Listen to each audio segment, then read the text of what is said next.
Good morning student. आज हम पढ़ेंगे हिंदी में पाठ 5 नन्ही बूंदे। ये कविता है जिसमें कवि ने नन्ही नन्ही जो बारिश की जो बूंदें होती हैं उनके बारे में बताया गया है कि उसकी जब वो बादलों के साथ जब आसमान से नीचे ज़मीन पर जब गिरती हैं और झूम झूम कर जल बरसाती हैं तो पूरी धरती को खुशियों से भर जाती है। आपने देखा जब तेज़ गर्मी लगती है तो सब जने परेशान होते रहते हैं, अरे यार गर्मी हो रही है, अरे परेशान हो रहते हैं, है ना।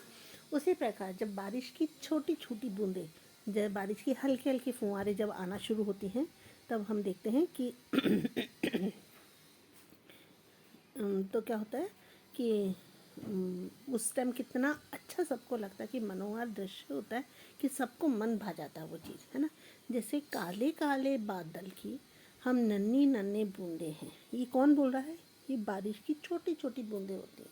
जब तेज़ गर्मी पड़ रही होती है, जब बारिश की छींटें बादल छाते हैं तो ही मन प्रफुल्लित हो जाता है, मन खुश हो जाता है कि आहा बारिश आने वाली है। और जब अचानक फिर बारिश आनी शुरू होती है तो अपने आप का मन होता है यार सब कुछ पानी में भीगने का मन करता है, यार ये करने का मन करता है, ये करें अपन, ये करें, चलो छत पे नहाने चलें, भीगने की इच्छा होती है आपकी, होती है ना। इस तरीके से मन को खुशी पहुंचाती है जब बारिश की बूंदें आती हैं। काले काले बादल की हम नन्ही नन्ही बूंदे हैं, शीतल जल की मीठे जल की नन्ही बनी बूंदे। ये कौन कह रहा है? ये जो बारिश की बूंदें हैं रही वो कह रही हैं, है ना। काले काले बादल मतलब घटा छा जाती है उस टाइम, है ना। नन्ही नन्ही मतलब छोटी छोटी। शीतल जल की मीठे जल की, शीतल मतलब ठंडा, शीतल किसे कहते हैं? बहुत ठंडा होता है। और मीठा जल यूँ नहीं है कि शक्कर वाला। आपने देखा एक हैंडपम्प का पानी होता है और एक जो नल का पानी आता है वो बूम पानी मीठा होता है, एक हैंडपम्प का पानी होता है वो खारा सा कसीला सा स्वाद है, उसको पीने में अच्छा नहीं लगता। एक वो पानी होता है। तो जो बारिश का पानी होता है वो कौन सा होता है? वो मीठा जल होता है। वो कैसा होता है? वो मीठा जल होता है ना। हम नन्ही नन्ही बूंदे बादल के पंखों पर बैठ आसमान से उतर कर आती हैं, रिमझिम छम छम मीठा गाकर झूम झूम कर जल बरसाती हैं। क्या बोलते हैं वो? बादल के पंखों पर बैठ के, बादल के पंख जो होते हैं बादलों के साथ आती, पंख नहीं होते बादलों के, ऐसे बादलों के जैसे चिड़िया कबूतर इनके पंख होते हैं, इस तरीके से बादलों के पंख नहीं होते। ये किसके साथ? बादलों के साथ। उसमें कहानी कविता में अपनी प्रस्तुति करने के लिए उन्होंने बोला है बादलों के पंख पर लेकिन ओरिजिनली उनके पंख नहीं होते। बादलों के साथ आसमान से उतर कर आती हैं, ज़मीन पर आती हैं। कैसे आती हैं? यूँ थोड़ी कि पूरा बादल नीचे आ गया, बादल थोड़ा से नीचे होते हैं और ये छोटी छोटी बूंदें गिरती हैं, उसका होता है। और वो गिर के कहाँ आती? ज़मीन पर गिरती हैं। रिमझिम छम छम मीठा गाकर झूम झूम कर जल बरसाती है। अब आपने कभी नोट करा है कि जब बारिश हो रही थी तो उसकी आवाज़ ही अलग होती है, उसकी आवाज़ अलग ही आवाज़ होती है ना। तो वो आवाज़ कौन सी होती है? रिमझिम रिमझिम छम छम छम। बादल किसी पे पानी की बूंदी जब किसी पर छम की आवाज़ आती है ना, जैसे कोई बर्तन रखा है उसके ऊपर पानी की छुछ छींचे ठन की आवाज़ आती है। इस तरीके से झूम झूम कर जल बरसाती हैं। मुँह धो देती फूलों का हम, पेड़ों की हरियाली देती, जीवन उनको मिल जाता है जिस प्राणी को हम छू देते हैं। अब वो जो बारिश की बूंदें हैं वो क्या कह रही हैं? फूलों का तो जब बारिश की बूंदें आती हैं, जब बारिश आती है तो फूले पूरे धुल जाते हैं, पत्तियाँ पूरी धुल जाती है।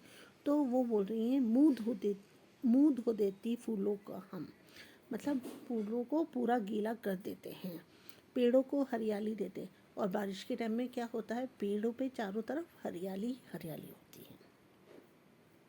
जीवन उनको मिल जाता है। जीवन किनको मिल जाता है? आपने देखा ये तेज़ गर्मी में पेड़ जो होते सूखने लगते हैं, है ना, पानी नहीं देते तो अपना आप ही सूख के मर जाते हैं, है ना। तो जैसे ही बारिश की छोटी छोटी बूंदें आती हैं तो जहाँ घास भी नहीं होती वहाँ घास उगने लगती है। गमलों में भी कोई सा भी अपने आप ही पौधा निकलने लग जाता है, वो चाहे जंगली हो, जंगली घास का ही हो, लेकिन जब पानी की बूंदें उस पर पड़ती हैं तो उनको प्राण दे देती हैं, मतलब जीवन दे देती हैं। जिस प्राणी को भी हम छू देते हैं, है ना, जिसको भी हम छू देते हैं उसको प्राण मिल जाते हैं। छोटी हैं पर काम बड़े हैं। बूंद बूंद से सागर भरती, बढ़ जाता है जिसको छूती, खुशियों से भर देती, भर जाती धरती। छोटी हैं पर काम बड़े हैं, मतलब जो बारिश की बूंदें होती हैं ना वो छोटी छोटी होती हैं, लेकिन जब बहुत सारी होती हैं तो हम सागर को भी भर देते हैं। बूंद बूंद से, छोटी छोटी बूंदों से हम सागर को भी भर देते हैं, है ना। बढ़ जाता है जिसको छूती, और जहाँ पे वो जाता है, जहाँ पे पानी गिरता है वहीं वो उसका लेवल बढ़ जाता है। खुशियों से भर जाती धरती, और धरती हमेशा बारिश के टाइमों में देखो चारों तरफ हरियाली हरियाली नज़र आती है, खुशियाँ ही खुशियाँ नज़र आती है। कब धरती उस टाइम खुशियों से भर देती है। ठीक है ना बेटा, आ रहा आपको समझ में। अब इनके शब्दार्थ पढ़ते हैं।